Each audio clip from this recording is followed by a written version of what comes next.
बंधु माने आपण केबे भाबिछंती कि गोटे छोट कपड़ा खंड केमिति हेला सारा जीवनर सुरक्षार प्रतिश्रुति केमिति गोटे छोट त्याग दिने द्रौपदीଙ୍କ लज्जा रक्षार कारण हेला। आज जे रक्षा बंधन पर्व को आमे एते आनंद रे पालन करूछे ता पछरे लुचि रहिछि भक्ति प्रेम कृतज्ञता ओ भगवानकर अमूल्य शिक्षा। आसंतु आज सुनिबा श्रीकृष्ण ओ द्रौपदीଙ୍କ सेही अमर कहानी जहा सुनिले हुए त आपणका आखि मध्य भिजि जीव। गोटे दिन श्रीकृष्ण सुदर्शन चक्र धरिथिले किछि कारणरू तांका आंगुठी कटिगला रक्त झरिबाकु लागिला। सेठारे अनेक लोक थिले किंतु समस्त केवल देखुथिले केही आगकु आसिले नाही। सेही समय रे द्रौपदी गोटे क्षण मध्य चिंता कले नाही। निजर मूल्यवान साड़ीर आंचलरू गोटे खंड छिंडाई श्रीकृष्णଙ୍କ आंगुठी रे बांधी देले। तांका मनरे नथिला मोर साड़ी खराब होई जिवो, नथिला लोक कोन कहिबे। से केवल देखिथिले तांका प्रिय सखांक हातरू रक्त बहुछि। एहा थिला निष्काम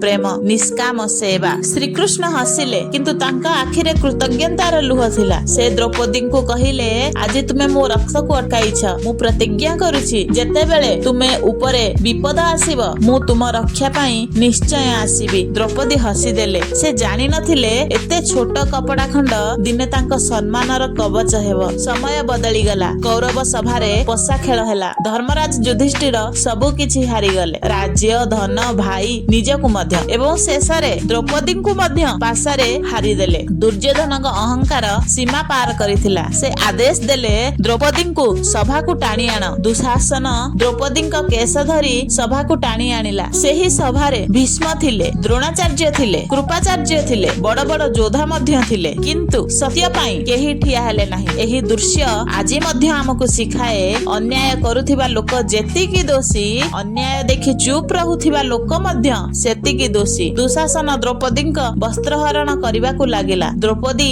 समस्तଙ୍କୁ डाकिले पितामह मोते बंचांतु। केही उत्तर देले नाही। गुरुदेव मोते बंचांतु। नीरवता स्वामी नीरवता। शेषरे द्रौपदी बुझी गले दुनियार सबु सहारा दिने छाड़ी देई पारे किंतु भगवान केबे छाड़ंती नाही। से दुई हाथ उठाई आखि बंद करी कांदी कांदी कहिले हे कृष्ण एबे मोर केही नाहंती, तुमे ही मोर शेष भरोसा। एहा थिला संपूर्ण समर्पण। सेही क्षणरे द्वारिकारे थाई मध्य श्रीकृष्ण तांका भक्तଙ୍କ डाक सुनिले एवं चमत्कार घटिगला। दुशासन साड़ी टाणुछि किंतु साड़ी सरू नाही। गोटिए साड़ी दुईटी दशटी शह शह हजार हजार कपड़ा बढ़ी चलिला। दुशासन क्लांत होई गला किंतु द्रौपदीଙ୍କ लज्जा को केही छुई पारिले नाही कारण सेठारे स्वयं श्रीकृष्ण तांका रक्षा करुथिले। सेही दिन श्रीकृष्ण निज प्रतिज्ञा पूरण कले। द्रौपदी जेउ छोट कपड़ा खंड तांका आंगुठी रे बांधिथिले ताहार ऋण भगवान असीम वस्त्र देई शोध कले। भगवान केबे कहार भल पाइबा भूलंती नाही। आमे हुए तो भूली जाऊ किंतु से